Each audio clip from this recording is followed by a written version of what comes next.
बच्चों I hope आप एकदम मस्त और ज़बरदस्त होंगे। आज की जो हमारी क्लास रहने वाली है प्यारे बच्चों, वो क्लास रहने वाली है मोटरयान या मोटर अधिनियम 1988। किसके अंतर्गत? मूल विधि के अंतर्गत। किसके अंतर्गत?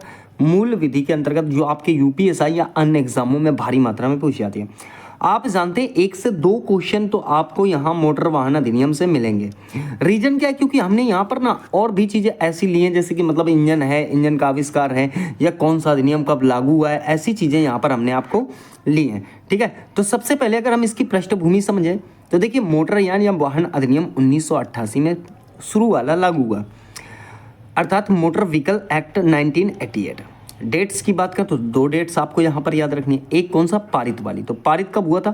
14 अक्टूबर 1988 को। वहीं लागू कब हुआ था? 1 जुलाई 1989 को। नोट में कुछ बातें आपको याद रखनी है। जैसे मैं अगर बताऊं तो मोटरयान संशोधन अधिनियम आया 2019 में। ये बहुत इंपॉर्टेंट है। संशोधन तो और भी हुए हैं, लेकिन ये वाला बहुत ज़्यादा इंपॉर्टेंट है। लागू कब हुआ? तो 31 अक्टूबर 2019 को इसे एक्टिवेट कर दिया गया, अर्थात लागू कर दिया गया। इसमें 14 अध्याय बनाए गए। वहीं उन 14 अध्याय में जो धाराएं बनाई गई वो 217 जो है प्यारे बच्चों आपकी धाराएं बनाई गई। इसमें अनुसूचियां एग्जाम में पूछ चुका है, दरोगा के एग्जाम में पूछ चुका है कि जो है मोटरयान संशोधन अधिनियम 2019 वाले में कितनी जो है अनुसूचियां थी। तो आप कहोगे इसमें 2 अनुसूचियां थी। प्रथम अनुसूची के बारे में बताऊं तो यातायात चिन्ह के लिए जानी जाती है, और दूसरी अनुसूची जो है आपके प्यारे बच्चों ये निरसन संबंधी जो है चीजों के लिए जानी जाती है। यहां पर आपने केवल जो है मोटर वाहन अधिनियम की पृष्ठभूमि को समझा है। चलिए प्यारे बच्चों, तो यहां पर सबसे पहले हम समझ लेते हैं वर्तमान में कौन सा संशोधन लागू है। तो एक बात बताना चाहता हूं, अभी तक कुल कितने संशोधन हुए? तो आप कहोगे कुल 6 बार जो है संशोधन किए गए। लेकिन याद रहे प्यारे बच्चों, ये जो 6वां है ये डायरेक्टली, जैसे यहाँ पर आप एक बात समझो, आप अगर इसका उत्तर 5 लगाते हो तो भी कोई दिक्कत वाली बात नहीं है। ठीक है, आप 5 ही लगाना, लेकिन कैसे? जैसे अगर आपको ऑप्शन में मिलते हैं 3, 4, 5, 6, तो आप 5 ही लगाना। ठीक है, जैसे अगर मैं कहता हूँ सबसे पहला कौन सा था, मैं 6 क्यों नहीं लगाएंगे ये बताऊंगा आगे। ठीक है, पहला कौन सा है? मोटरयान संशोधन अधिनियम 1994। ठीक है, आया कब था? तो मैंने आपको पीछे उसकी पूरी डिटेल बताई है, लेकिन पहला जो संशोधन हुआ था 1994 में। फिर दूसरा 2000 में हुआ, तीसरा 2001 में हुआ, चौथा 2015 में हुआ, पांचवा 2019 में हुआ।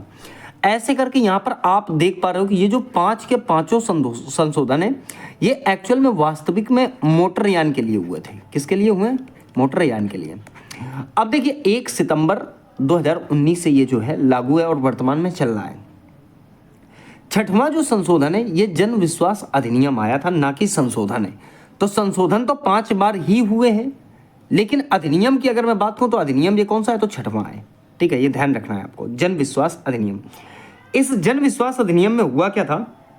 आप ऐसा कह सकते हो, केंद्रीय मोटर वाहन प्रथम संशोधन नियम 2023 के अनुसार। ठीक है, देखिए 15 साल पुराने सरकारी वाहनों का पंजीकरण इसमें जो है रद्द कर दिया गया था 2023 वाले में। ठीक है, क्या कर दिया गया था? जो 15 साल पुराने सरकारी वाहन थे उनके पंजीकरण को रद्द कर दिया गया था। 1 अप्रैल 2023 से अनिवार्य रूप से इसे रद्द कर दिया गया था।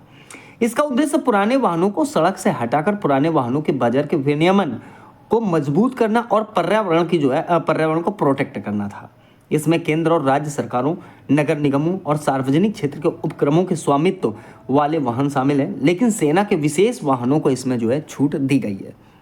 तो इस प्रकार से आप ये पूरा फैक्ट समझ सकते हो। अब अगर मैं बात करूं आपसे, तो मोटर वाहन से संबंधित समिति एक है जिसका नाम है एस सुंदर समिति। कौन सी समिति है प्यारे बच्चों? एस सुंदर समिति है। मोटर वाहन से संबंधित समिति कौन सी है? तो एस सुंदर समिति है। ठीक है, क्लियर है पूरी बात? तो यहां आपको ध्यान रखना है, अभी तक कुल कितने संशोधन हुए हैं? तो 5 बार संशोधन किए जा चुके हैं। 6वां मैंने कहा आप ऐड नहीं करोगे, क्योंकि वर्तमान में बेटा 2019 वाला ही लागू है। ठीक है, समझ में आ गई बात? चलिए अब देखिए यहां पर हम कुछ चीजों के बारे में समझते हैं। जैसे सबसे पहले मैं आपको बताना चाहता हूं इंजन का आविष्कार। ठीक है, अर्थात आप कह सकते हो कि इन्वेंशन ऑफ इंजन। ठीक है, इसके आविष्कार और उसके प्रकार देख लेना। देखिए इंजन जो होते हैं वो 3 प्रकार के होते हैं। कौन सा? पहला आपका भाप इंजन, दूसरा पेट्रोल इंजन, तीसरा आपका रोडोल्फ इंजन। ठीक है, या डीजल। तो देखिए अगर मैं बात करूं तो जैसे सबसे पहले मैं भाप इंजन की बात करूं, अर्थात स्टीम इंजन की, तो इसमें जो है 2 लोगों ने कार्य किया था। ठीक है, यहां पर आपको 2 नाम दिख रहे हैं, एक तो थॉमस न्यूकोमेन और दूसरा जेमन वर्ट। देखिए एक बात और बताना चाहता हूँ, जो थॉमस न्यूकोमन थे उन्होंने 1717 ईस्वी की अगर मैं बात करूँ तो ये समझ लो इन्होंने अधिक प्रभावी इंजन को विकसित किया था। क्या किया था? अधिक प्रभावी। वरना अगर पहले वाले की अगर मैं बात करूं जिन्होंने केवल व्यवसायिक रूप से एक इंजन बनाया था कि नहीं यार ये व्यवसायिक रूप से सफल भाप का इंजन था, तो आप कह सकते हो थॉमस सेवरी। किसने प्यारे बच्चों? थॉमस सेवरी। तो जो थॉमस सेवरी थे उन्होंने इस इंजन को 1698 में बनाया था। ये भाप का वैसे तो पहला इंजन था लेकिन ये उतना सफल नहीं हुआ, ठीक है ना। इसका प्रयोग केवल जो है किसमें किया जाता था? खदानों से पानी निकालने के लिए किया जाता था। इसके बाद जो है इन्होंने बनाया था न्यूकोमेन ने, वो बहुत ज़्यादा सफल रहा। तो दो याद रखने हैं आपको, पहला वाला कौन सा 1698 का जिसमें क्या नाम था? तो थॉमस सेवरी नाम था, ठीक है। और ये थॉमस न्यूकोमेन ये 1717 वाले हैं। जेमन वॉट हैं ये प्यारे बच्चों 1769 है। यहाँ तक कि एक और हैं जिनका नाम है जेम्स वॉट, वो 1776 में है। भाप इंजन में महत्वपूर्ण सुधार किए थे उन्होंने। किसने? तो वो जो 1776 वाले हैं, कौन? तो वो जेम्स वॉट हैं। कौन है प्यारे बच्चों? वो जेम्स वॉट हैं। इन्होंने तो बहुत भारी मात्रा में सुधार कर दिया था, ठीक है। आगे देखिए पेट्रोल इंजन की बात कर लेते हैं अब, ठीक है। तो पेट्रोल इंजन जो था इसकी खोज 1876 ईस्वी में जो है आपके निकोलस ओट्टो ने की थी। किसने की थी? Nicolaus Otto. इनका पूरा नाम जो था प्यारे बच्चों वो निकोलस ऑगस्ट ओट्टो था। और ये प्यारे बच्चों कहाँ के रहने वाले थे आपके? ये जर्मनी के रहने वाले थे। कहाँ के रहने वाले थे? जर्मनी के रहने वाले थे। और जर्मनी में जन्मे ऑट्टो ने एक व्यवहारिक 4 स्ट्रोक, अर्थात इसमें कितने स्ट्रोक थे? तो 4 स्ट्रोक, ठीक है। 4 स्ट्रोक अर्थात 4 स्ट्रोक दहन इंजन बनाया जो उस समय के भाप इंजनों का एक बहुत अच्छा विकल्प था। तो ये बात आप यहाँ पर समझ सकते हैं। हालांकि उसके बाद और भी वैज्ञानिक आए जिन्होंने उसमें बदलाव किए हैं, ठीक है। तीसरा देखिए रुडोल्फ डीजल की बात करें तो देखिए रुडोल्फ डीजल इंजन का आविष्कार जो है वो डीजल ने ही किया था। बात समझ लो कब? तो 1897 में। समय बदलता गया तो इन्होंने अपने ही नाम पर उसका नाम जो है रख दिया था, ठीक है। चलिए अब थोड़ा सा यहाँ हम बात कर लेते हैं यातायात नियमों का इतिहास जो है, ठीक है, अर्थात हिस्ट्री ऑफ ट्रैफिक रूल्स। देखिए इसमें 3 चीज़ें आपको पढ़नी है। सबसे पहले अगर बात करूँ तो प्रथम ट्रैफिक लाइट की बात करूँ तो 1868 ईस्वी में लंदन में लगाई गई थी, ठीक है। ट्रैफिक लाइट जो आप देखते हो ना। फिर वहीं बात करूँ तो प्रथम नंबर प्लेट की बात करूँ तो 1893 ईस्वी में फ्रांस में लगाई गई थी। कहाँ? तो फ्रांस में। फिर देखिए प्रथम राष्ट्रव्यापी स्तर पर यातायात कानून लागू किसने किया था? 1909 ईस्वी में जर्मनी ने किया था कि इसके लिए जो है कुछ रूल्स रहेंगे। उन रूल्स का आम पब्लिक होगी उसको इसका पालन करना अनिवार्य होगा। तो यहाँ तक तो आपने प्यारे बच्चों अभी तक तो पृष्ठभूमि को ही समझा है, ठीक है। किसको समझा? पृष्ठभूमि को। अब देखिए यहाँ पर हम एक एक धारा का अध्ययन करेंगे, ठीक है, बहुत ही विस्तार तरीके से। देखिए सबसे पहले मैं बात करूंगा धारा 1 की। तो संक्षिप्त नाम, विस्तार एवं प्रारंभ और संपूर्ण भारत पे इसे जो है एक्टिवेट कर दिया गया, चलन में जारी कर दिया गया, ठीक है। धारा 2 में बात करें पहले जो इसमें परिभाषाएं आती हैं, ठीक है, मोटर व्हीकल की परिभाषाएं आती हैं।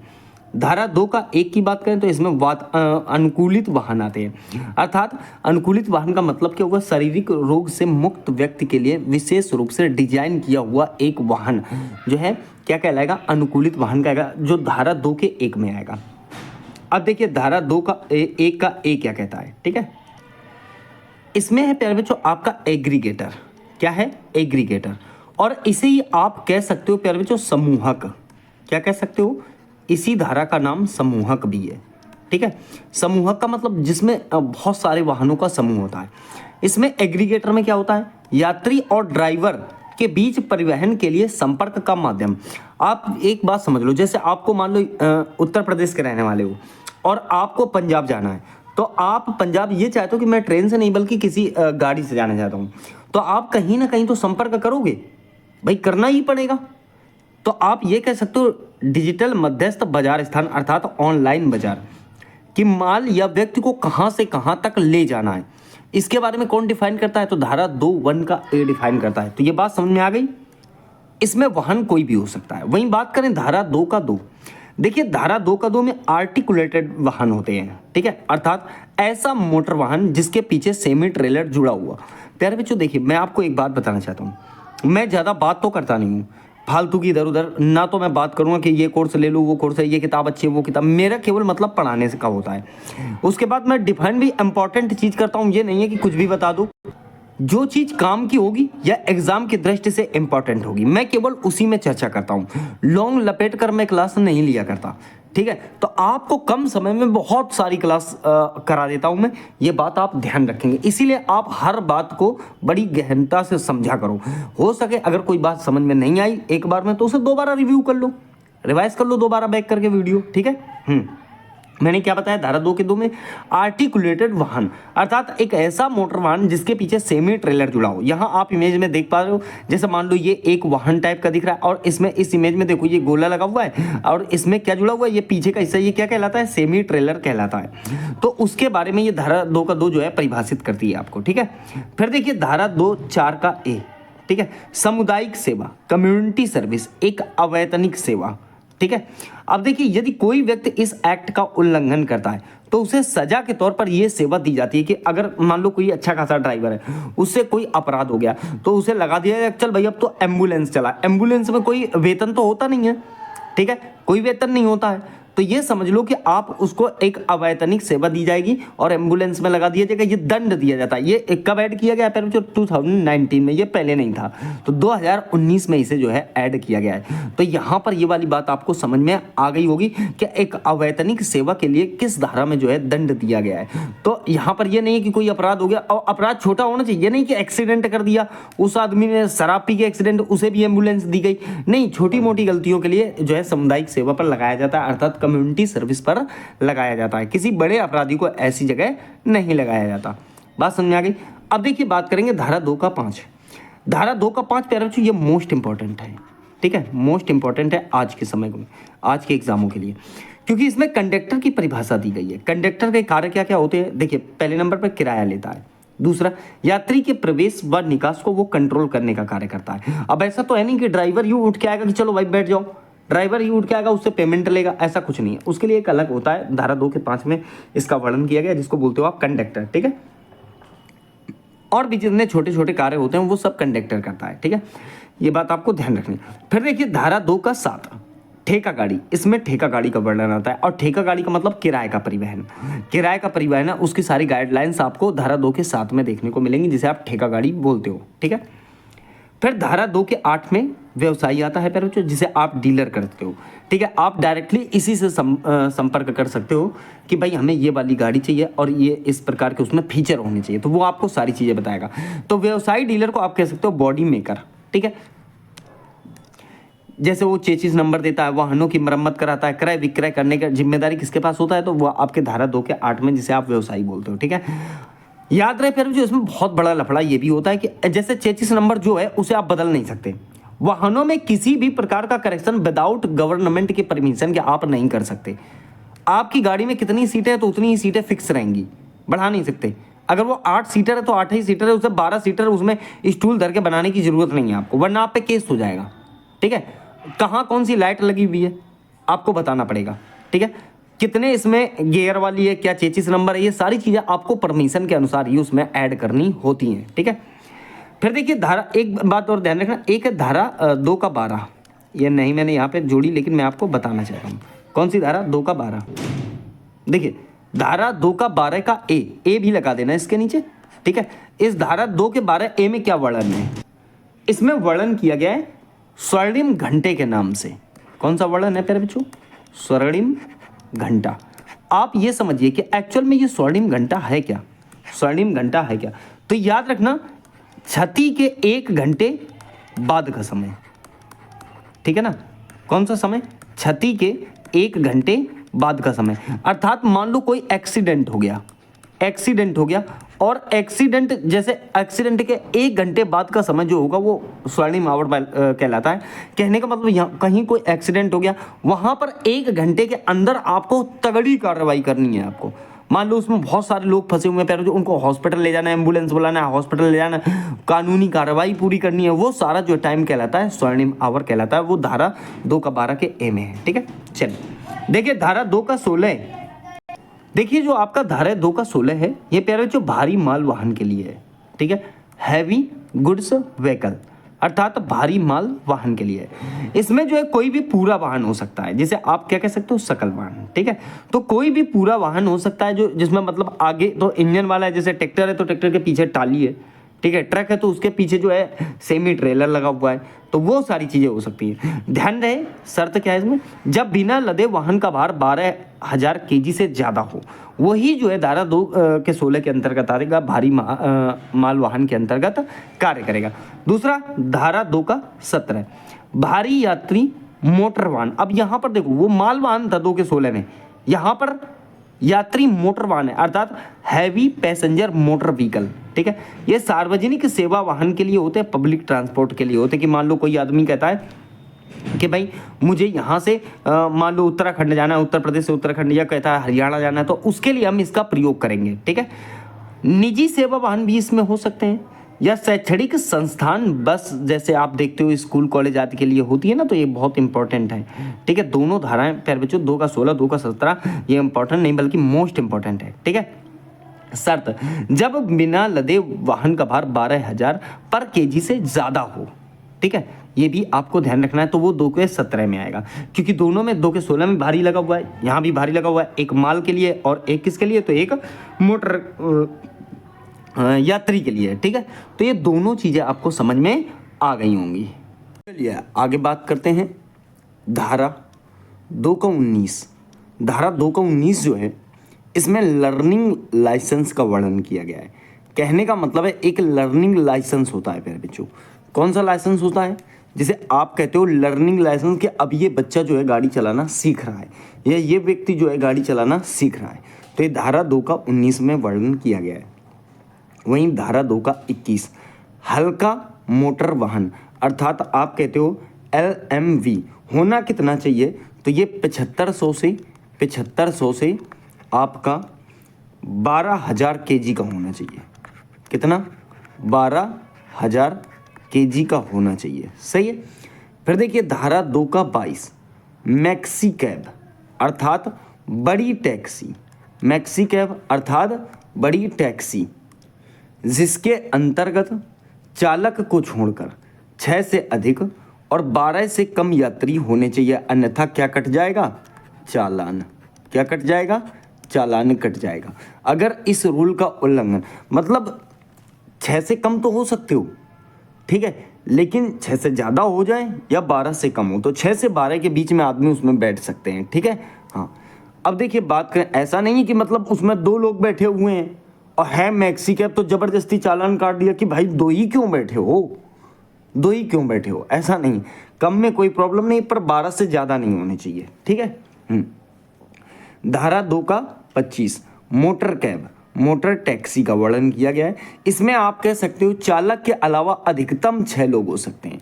जो मोटर कैब होती है ना, इसमें मोटर टैक्सी बोलते हैं, वो तो बड़ी टैक्सी थी धारा 2 का 22 में। धारा 2 का 25 जो है इसमें अधिकतम 6 लोग हो सकते हैं, 7 नहीं होने चाहिए, वरना इसमें भी चालान कट जाएगा। ठीक है। धारा 2 का 45 मोस्ट इंपॉर्टेंट है प्यारे बच्चों, यातायात संकेत है, ट्रैफिक सिग्नल्स जो होते हैं, जो साइन होते हैं, ठीक है, तो उन सिग्नल्स का आपको ध्यान रखना होता है। ठीक है, देखिए ये वाली धारा जो है नई जोड़ी गई है। इसमें क्या है, धारा 2A ई रिक्शा है, ई गाड़ी है, जो ई गाड़ी और ई रिक्शा है, मतलब इलेक्ट्रॉनिक वाली चीज़ें हैं। ये धारा 2A आता है, जो आपका बाद में जोड़ा गया है। ठीक है, इसमें 3 पहिए व 4000 वाट तक की बैटरी वाली चीज़ें आती हैं। ठीक है, जिसे आप ई रिक्शा बोल देते हो या ट्री बोल देते हो कहीं कहीं। ठीक है, देखिए धारा 3 क्या है कि डीएल अनिवार्य होगा। क्या अनिवार्य होगा, डीएल अनिवार्य होगा। ठीक है, और याद रखना डीएल के लिए जो धारा 4 है ये बताती है कि डीएल के लिए आयु सीमा जो है 18 वर्ष होनी चाहिए। लेकिन अगर 50 सीसी तक का वाहन है तो उसमें उम्र जो है 16 वर्ष होनी चाहिए। 50 सीसी में इलेक्ट्रॉनिक गाड़ियाँ वगैरह आ जाती हैं। ठीक है, जैसे आप देखते हो कि स्कूटी या इलेक्ट्रॉनिक्स है तो उसमें शायद 50 सीसी का होता है, तो उसमें एज 16 साल रखी गई है।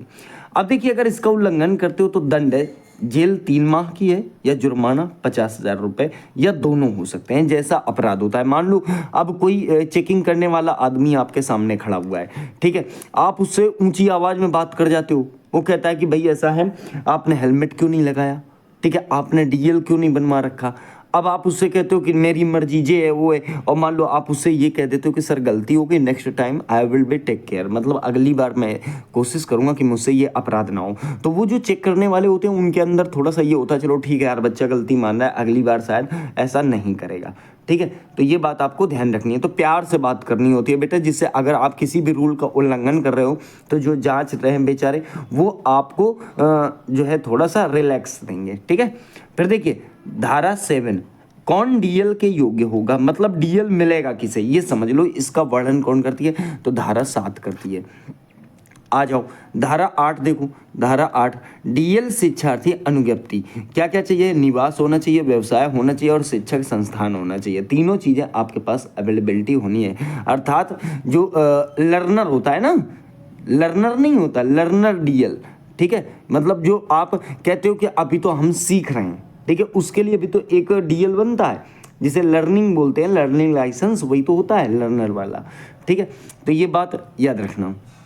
फिर देखिए धारा 9, धारा 9 डीएल प्रदान करने से संबंधित इसमें मुख्य डीएल आता है। क्या आता है, मुख्य डीएल आता है। सही है, तो ये बात ध्यान रखना। जैसे अगर मैं कहूँ तो आगे देखिए धारा 9 का 5 डीएल टेस्ट में फेल होने पर 7 दिन के बाद जो है दोबारा टेस्ट कोई आदमी दे सकता है। ठीक है, कितने दिन बाद, तो 7 दिन बाद दोबारा टेस्ट दे सकते हो अगर डीएल बनवा रहे हो और आप उसमें जो है डीएल में फेल हो गए। अब देखिए यदि लगातार 3 बार फेल हो गया हो तो फिर 60 दिनों के बाद ही जो है आपका टेस्ट होगा। कितने दिन के बाद टेस्ट होगा फिर जो 60 दिन बाद टेस्ट होगा। धारा 12 है मोटर यान चलाने की शिक्षा, अर्थात मोटर ड्राइविंग ट्रेनिंग स्कूल। इसके लिए जो है स्कूल होता है या फिर आप डायरेक्टली कहीं से बनवा सकते हो, लेकिन अगर आप बढ़िया तरीके से चलाना जानते हो तो ही बन पाएगा।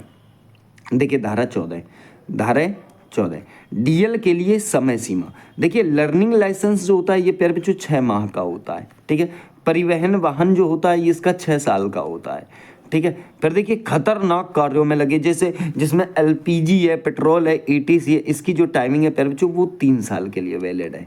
ठीक है, ध्यान रखना, इस प्रकार से जो है आपके डीएल वैलिड होते हैं। फिर देखिए धारा 15 आता है कि डीएल रिन्यूएबल, अर्थात नवीनीकरण। एक समय सीमा होती है डीएल की भी कि आपका डीएल जो है इतने दिन के लिए मान्य होगा तो उसको रिन्यू कराया जाता है। ठीक है, ध्यान देना। धारा 16 इसमें रोग या अशक्तता होने पर डीएल रद्द हो जाएगा। अब मान लो कोई आदमी जिसकी आंखों में कलर विजन है, ठीक है, कलर विजन का मतलब वर्णांधता है, और वर्णांधता वाले आदमी को क्या प्रॉब्लम होती है, उसको प्रॉब्लम प्यारे बच्चों ये होती है कि रेड और ग्रीन इनमें अंतर नहीं समझ पाता है। अब मान लो वो ट्रैफिक सिग्नल में 3 लाइटें आप देखते होगे जहाँ ट्रैफिक लगा होता है ना, एक तो रेड होती है, एक ग्रीन होती है, एक येलो होती है। अगर रेड जल रही तो इसका मतलब आगे जाना ही नहीं है, लेकिन अब उसे वर्णांधता की प्रॉब्लम है तो वो रेड को समझ ही नहीं पाएगा। ग्रीन की प्रॉब्लम है तो मतलब अगर वर्णांतर ग्रीन को भी नहीं समझ पाएगा। रेड का मतलब क्या होता है, अभी गाड़ी आपको आगे नहीं बढ़ानी है। येलो का मतलब क्या होता है, हल्की हल्की गाड़ी बढ़ा सकते हो आप, उसमें स्पीड नहीं देनी है आपको। और ग्रीन का मतलब बिल्कुल बढ़ा सकते हो। ठीक है, तो ये तीनों चीज़ें होती हैं, तो ध्यान रखना। ऐसी स्थिति में आपको जो है जो डीएल होगा आपका वो कैंसिल कर दिया जाएगा। ठीक है, फिर देखिए धारा 19 डीएल रद्द होने की शर्तें इसमें है कि डीएल किन कंडीशन में रद्द हो सकता है। ठीक है, ये भी बहुत खतरनाक चीज़ है। अगर लाइसेंस आपके पास है और आप ऐसे रूल्स का उल्लंघन करते हो जिनका नहीं करना चाहिए तो ऐसी स्थिति में भी आपका डीएल रद्द किया जा सकता है। देखिए धारा 25 का ए, धारा 25 का ए डीएल का राष्ट्रीय स्तर केंद्र सरकार के पास होगा। मतलब ये जो राष्ट्रीय रजिस्टर होता है ना, जो राष्ट्रीय रजिस्टर होगा वो किसके पास होगा, केंद्र सरकार अपने पास रखती है, इसमें राज्य का कोई वो नहीं होता। फिर देखिए धारा 26 में समझ लो राज्य डीएल का रजिस्टर राज्य सरकार के पास होगा। देखिए जैसे अगर कोई आदमी जिसका डीएल मतलब एक राज्य से दूसरे राज्य में जाना चाहता है तो वो ये समझ लो कि उसको जो है केंद्र वाला बनवाना होता है, और यहाँ पर राज्य में जैसे अगर आप मोटरसाइकिल के चलाना चाहते हो तो राज्य वाला बनवा सकते हो। ठीक है, धारा 29 बिना लाइसेंस के कंडक्टर नहीं होना चाहिए। भाई साहब अगर लाइसेंस नहीं है तो कंडक्टर भी नहीं बनेगा, डीएल उसके लिए भी जरूरी है जो कंडक्टर होता है। ठीक है, कल को कोई आपात स्थिति पड़ जाए, ठीक है, ड्राइवर की तबीयत खराब हो जाए तो कम से कम कंडक्टर गाड़ी तो चला ले, इसीलिए जो है कंडक्टर को भी डीएल अनिवार्य होता है। ठीक है, आ जाओ धारा 39 बिना रजिस्ट्रेशन का वाहन कोई भी सार्वजनिक स्थल पर नहीं चला सकता। हाँ, रजिस्टर होना चाहिए, मतलब आप समझ लो रजिस्ट्रेशन होना चाहिए वाहन का। सही है। अगर ऐसी स्थिति में अगर आप कुछ करते हो तो दंड मिलेगा। इसका दंड जो है धारा 192 में है, मैं आगे बताऊंगा। हालांकि कुछ चीज़ें समझ लो। देखिए, पहली बार में 2,000 रुपये से 5,000 रुपये तक का जुर्माना होता है। दूसरी बार 10,000 रुपये तक का जुर्माना प्लस 1 साल तक जेल होती है। ठीक है, ये ध्यान देना है आपको। देखिए, धारा 43 क्या कहती है? अस्थायी रजिस्ट्रेशन 1 महीने के लिए होता है। कितने महीने के लिए? 1 महीने के लिए। एक धारा और मैं आपको बताना चाहता हूँ, वो है धारा 42(6). कौन सा? 42(6). 42(6) में प्यारे बच्चों नंबर प्लेट का वर्णन किया गया है। किसका वर्णन है? नंबर प्लेट का। ये धारा जो है ना आपकी, कौन सी? 42(6). ये 2019 संशोधन द्वारा जोड़ी गई है। वाहन की जो आपके डिलीवरी होगी रजिस्ट्रेशन के बाद होगी। केंद्र सरकार राज्य को जो है एक नंबर प्लेट देती है जिसमें आपका नंबर लिखा होता है, ताकि कोई आदमी अगर एक्सीडेंट करके भाग जाए तो कम से कम वो पकड़ा तो जाए। तो ये धारा 42(6), ये मैंने बताया नहीं था इसलिए मैं बता रहा हूँ आपको दोबारा। ठीक है, 43 आपने समझ लिया। 43 में आपने क्या समझा? अस्थायी रजिस्ट्रेशन, जो कितने समय के लिए होगा? 1 महीने के लिए। राज्य सरकार इसका डिजाइन बनाती है। ठीक है, इस मतलब रजिस्ट्रेशन इसका करती है। अवधि केवल 1 माह होती है। कुछ स्टेटों में ही गाड़ी चला सकते हैं जब तक फिक्स नंबर प्लेट नहीं मिलती। ठीक है, ध्यान देना। फिर देखिए, अगर बात करें धारा 47, तो प्यारे बच्चों धारा 47 क्या कहती है? अन्य राज्य में वाहन केवल 12 माह या 1 साल तक ही रखा जा सकता है। कहने का मतलब है, अगर आप किसी उत्तर प्रदेश के हो और आप मध्य प्रदेश में अपना वाहन लेकर जा सकते हो, तो आप लेकर जा रहे हो तो आपको केवल 1 साल तक ही वहाँ पर वाहन रखना है। इससे ऊपर अगर रखते हो तो आप पर कार्रवाई की जा सकती है। और अगर आप लंबे समय तक के लिए रखना चाहते हो तो धारा 48 काम करेगी। क्या करेगी? कि इसमें आपको एनओसी लेनी पड़ेगी। क्या लेनी पड़ेगी? एनओसी, अर्थात नो ऑब्जेक्शन सर्टिफिकेट। ठीक है, तो धारा 47 में क्या है कि आप किसी राज्य को और दूसरे राज्य में अगर अपनी गाड़ी ले जाना चाहते हो तो केवल 1 साल तक रख सकते हो। ज़्यादा लंबे समय के लिए रखना चाहते हो तो धारा 48 के अंतर्गत आपको एनओसी लेनी पड़ेगी। ये बात आपको ध्यान रखनी है। ठीक है, याद रहे, एनओसी के अलावा भी एक चीज़ होती है जिसे आप बोलते हो BH सीरीज। क्या बोलते हो? BH series. ये भी आप करा सकते हैं। ये उस कंडीशन में कराया जाता है जब आपको लगता है कि बार बार आपको राज्य बदलने हैं, तो आप BH सीरीज वाला करा सकते हो। ठीक है, अब देखिए, ये धारा 48 में बताया, एक मालिक जब दूसरे राज्य के मालिक के पास वाहन भेजता है तो ऐसी स्थिति में हमें एनओसी की आवश्यकता पड़ती है। ठीक है, धारा 52 क्या कहती है? जो आरसी में है वही वाहन में होना चाहिए। वाहन में किसी प्रकार का कोई बदलाव नहीं कर सकते। आरसी क्या है? तो इसका मतलब ये कह सकते हो वाहन की पूरी जानकारी रखने वाला एक कागज होता है। एक बात ध्यान देना प्यारे बच्चों, क्या बदलाव? जैसे मान लो आपकी गाड़ी चल रही है किस पे? पेट्रोल पे। किस पे चल रही है? पेट्रोल पे। अब आप कह रहे हो कि भाई मैं पेट्रोल से इसको सीएनजी में चलाना चाहता हूँ, तो आप अपनी इच्छा से नहीं बदलाव कर सकते। आपको आरसी में ये बदलाव करवाना होगा कि भाई अब हम पेट्रोल से सीएनजी में करवाना चाहते हैं। ठीक है, तो ये बात आपको ध्यान रखनी है। देखिए, आगे बात करें, ये धारा 62 है प्यारे बच्चों। कौन सी धारा है ये? 62 है, ना कि 52। अब एक बात समझिए, इसके बीच में एक धारा और पड़ती है जिसका नाम है धारा 55। अब यहाँ धारा 55 आप समझ सकते हो कि एक्चुअल में धारा 55 में है क्या। धारा 55 काफ़ी इंपॉर्टेंट धारा है जिसमें आपको ये बताया जाता है कि पंजीकरण का रद्द होना। ठीक है, पंजीकरण रद्द करना या करवाना। तो पंजीकरण रद्द कब होगा? जैसे मान लो आपकी गाड़ी जो है वो ख़त्म हो गई है, मतलब आप ये कह सकते हो कि आपका वाहन जो है वो नष्ट हो गया है, कबाड़ी को आप बेचना चाहते हो, प्रयोग के लायक नहीं है, बिल्कुल ख़त्म है गाड़ी, तो आपको रिपोर्ट सूचना देनी होगी। ठीक है, आरसी को जो है कैंसिल करवाना पड़ेगा आपको 14 दिन के अंदर। ठीक है, जैसे आज आपने वाहन को कबाड़ी को बेच दिया तो 14 दिन के अंदर उसका रजिस्ट्रेशन कैंसिल कराना होगा। ये कायदा कहता है, वैसे लोग कराते नहीं है पर कायदा कहता है। तो धारा 55 और 55(1) में इसका वर्णन किया गया है। देखिए, धारा 62 में क्या बताना चाहता हूँ, चुराए गए वाहन को पुलिस पकड़कर जानकारी राज्य परिवहन प्राधिकरण को देगी। जैसे मान लो अगर पुलिस किसी गाड़ी को पकड़ती है तो पुलिस उस गाड़ी को पकड़ने के बाद जो है जानकारी किसे देगी? तो प्राधिकरण को देनी होगी। किसको देनी होगी? प्राधिकरण को देनी होगी। उसके बाद आप समझिएगा, देखो धारा 66, देखो 66 परमिटों की आवश्यकता। देखिए परमिटों की आवश्यकता की अगर बात करें प्यारे बच्चों, तो देखिए दो प्रकार के परमिट की जरूरत होती है या आवश्यकता होती है। कौन कौन से? एक तो यात्री वाहन परमिट, ठीक है, और दूसरा माल वाहन परमिट, ठीक है। कौन कौन से? एक तो यात्री के लिए हो गया और एक प्यारे बच्चों आपके माल के लिए हो गया। तो दो परमिटों की आवश्यकता पड़ती है। एक बात ध्यान रखना, निजी वाहन यदि आप अपने लिए खरीदते हो तो परमिट की आवश्यकता नहीं होती। परमिट की आवश्यकता क्या होती है, वह कहाँ होती है? वो कोई भी गाड़ी हो, चाहे केंद्र की गाड़ी हो, चाहे राज्य सरकार के वाहन हो, चाहे स्थानीय निकायों के वाहन हो, ठीक है, पुलिस के हों और आपके अग्निशमन के हों, एम्बुलेंस के हों, लाश ढोने वाले वाहन के हों, इन सब के परमिटों की आवश्यकता जरूर लेनी पड़ती है, ठीक है। अब देखिए एक होता है खराब वाहन को टो करने के लिए। टो करने का मतलब जैसे किसी का गाड़ी मान लो यहाँ पे खराब खड़ी है तो एक दूसरी गाड़ी आती है वो टोचिंग करके उसे ले जाती है, ठीक है। तो ऐसे करके इन सब के लिए परमिटों की आवश्यकता हो। लेकिन आप अगर केवल खुद के लिए वाहन खरीदते हो कि नहीं ये हमारे लिए निजी गाड़ी है, इसको हम जो है कि किसी के लिए यूज नहीं करेंगे, तो आप वहाँ पर आपको परमिट की आवश्यकता नहीं पड़ेगी। धारा 81 क्या कहती है? धारा कैसे? परमिटों की अवधि तथा नवीनीकरण को बोलती है धारा 81, ठीक है। अर्थात इसकी समयावधि कितनी होती है? तो आप ये भी कह सकते हो कि समयावधि जो है इसकी 5 साल है। कितनी है? 5 साल। नवीनीकरण, परमिट खत्म होने से 15 दिन पहले आपको आवेदन करना ज़रूरी होता है। कि जैसे मान लो आज 1 तारीख है और आपका 1 जनवरी है, 1 जनवरी को आप ऑनलाइन कर दो, जब जब आपका 15 जनवरी से आपका वो जो है ख़त्म होने वाला है, ठीक है। तो आप 1 जनवरी को ऑनलाइन कर सकते हो, ठीक है। तो ये बात आप यहाँ पर ध्यान देंगे। चलिए अगला देखिए, बात करेंगे 82 पे। तो देखिए धारा 82 परमिटों का अंतरण अर्थात ट्रांसफ़र, ठीक है। जब कोई व्यक्ति अपना वाहन बेचता है तो खरीददार को उस वाहन को चलाने के लिए वैध परमिट प्राप्त करने के लिए परमिट का ट्रांसफ़र कराना अनिवार्य होगा। उसके बाद दूसरी चीज़ समझिए, यहाँ जो धारा 85 है आपकी, ये परमिटों के प्रारूप के लिए, फॉर्म के लिए है उसके, ठीक है।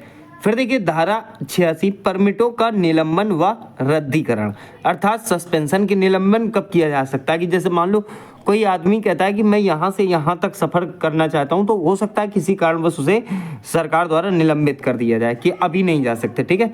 धारा 87 देखिए यहाँ पर अस्थायी परमिट है। क्या है? अस्थायी परमिट भी दे दिया जाता है। टेम्परेरी परमिट कितने समय के लिए? 4 माह के लिए। क्वेश्चन पूछ सकता है, मोस्ट इंपॉर्टेंट है कि भाई ऐसा अस्थायी परमिट कितने समय के लिए होता है? तो 4 माह के लिए। फिर देखिए धारा 112 गति सीमा कितनी होनी चाहिए, ठीक है। अधिकतम 80 किलोमीटर प्रति घंटा और न्यूनतम 40 किलोमीटर प्रति घंटा। देखिए अधिकतम से ऊपर नहीं जाना, न्यूनतम तो आप 10 में भी चला रहे हो तो कोई दिक्कत नहीं है। इसका दंड जो देखने को मिलेगा प्यारे बच्चों, वो आपका धारा 183 में देखने को मिलेगा कि कौन से इसके लिए जो है आपको कितना दंड मिल सकता है, ठीक है।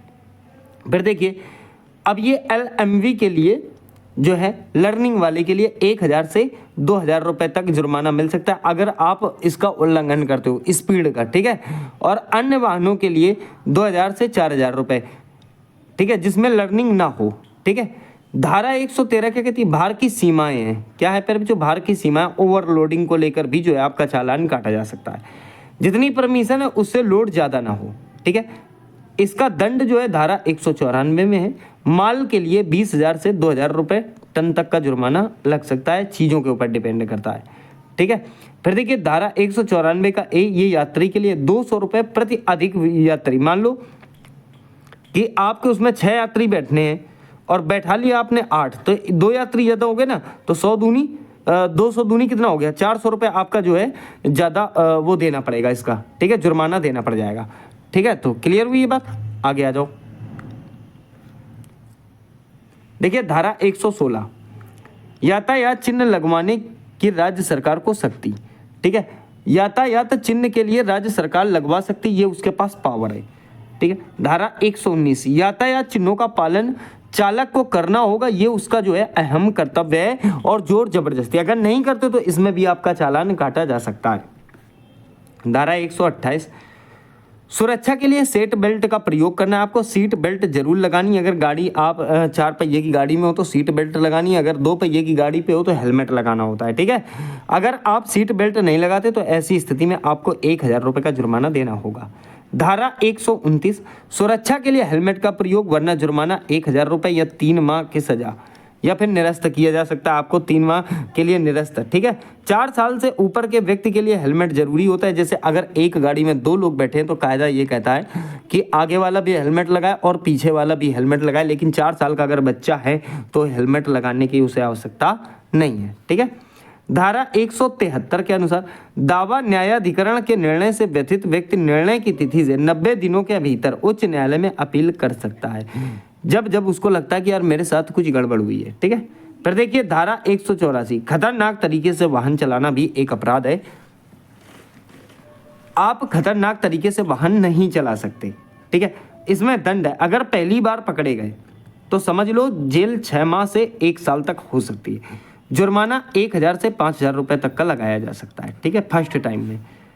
देखिए धारा 185, नशे में अगर आप वाहन चलाते हैं तो आपको दंड मिलेगा। पहली बार जेल 6 माह तक हो सकती है, जुर्माना 10,000 तक का हो सकता है, ठीक है। दूसरी बार है प्यारे बच्चों, ये सेकंड टाइम है, जेल 2 साल तक हो सकती है, जुर्माना 15,000 रुपए तक का, सही है। तो इस प्रकार से आप यहाँ पर जुर्माने भी याद रखना। फिर देखिए धारा 189, रेसिंग अर्थात दौड़ लगाना।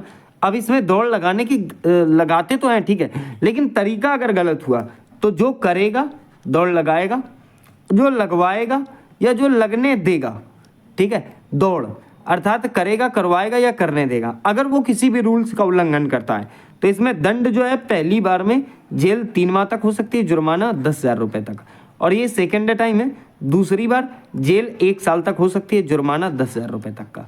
तो ये भी आपने बढ़िया तरीके से समझ लिया होगा। ये जो धाराएं हैं इसमें प्यारे बच्चों सभी मोस्ट इंपॉर्टेंट हैं, जिसमें दंड भी आपको याद रखने हैं, सही है।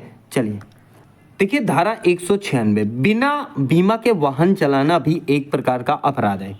इसमें जो है दंड अगर फर्स्ट टाइम आप पकड़े गए तो ये समझ लो बिना बीमा के तो जेल 3 माह तक हो सकती है, जुर्माना 2,000 रुपए तक का। तो प्यारे बच्चों जुर्माना ही लग जाता है, जेल तो होती नहीं है। जेल तो जब होती है जब आप उससे बदतमीजी कर दो, ठीक है, तो ही आपको जेल मिलेगी।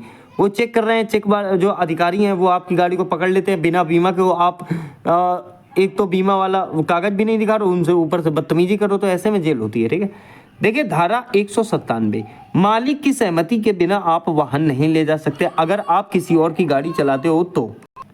देखिए अगर मालिक की सहमति के बिना आप वाहन ले जाते हो तो इसमें दंड है प्यारे बच्चों, कितने दंड है, जेल 3 माह तक हो सकती है, जुर्माना आपको 5,000 रुपये देना पड़ सकता है, ठीक है। धारा अगर बात करें 202, बिना वारंट के गिरफ्तार किया जाना। अगर आप खतरनाक ड्राइविंग कर रहे हो, ठीक है, ड्रिंक एंड ड्राइव का केस बन रहा है और किसी पर आपने गाड़ी चढ़ा दी, उसका बेचारे का जो है जान चला गया, तो ऐसी स्थिति में बिना वारंट के गिरफ्तारी होगी आपकी। देखिए धारा 200 का 3, तो ये 203 मतलब स्वास्थ्य परीक्षण, चालक ने नशा किया है या नहीं इसका परीक्षण होगा 203 धारा पे। धारा 206, पुलिस अधिकारी द्वारा डॉक्यूमेंट्स को जब्त किया जाना अगर आप कोई बदतमीजी कर रहे हो या कोई आपने अपराध किया है, ठीक है। धारा 207, पुलिस अधिकारी द्वारा वाहन को जब्त किया जाना, अर्थात एक होता है सीज करना, ठीक है, एक तो डॉक्यूमेंट जब्त होगा तो 206, और आपके अगर जो है कि वाहन सीज होंगे तो 207, ठीक है। स्वास्थ्य परीक्षण 203, 3 के तीनों प्यारे बच्चों मोस्ट इंपॉर्टेंट है। कैसी हैं, मोस्ट इंपॉर्टेंट धाराएं हैं।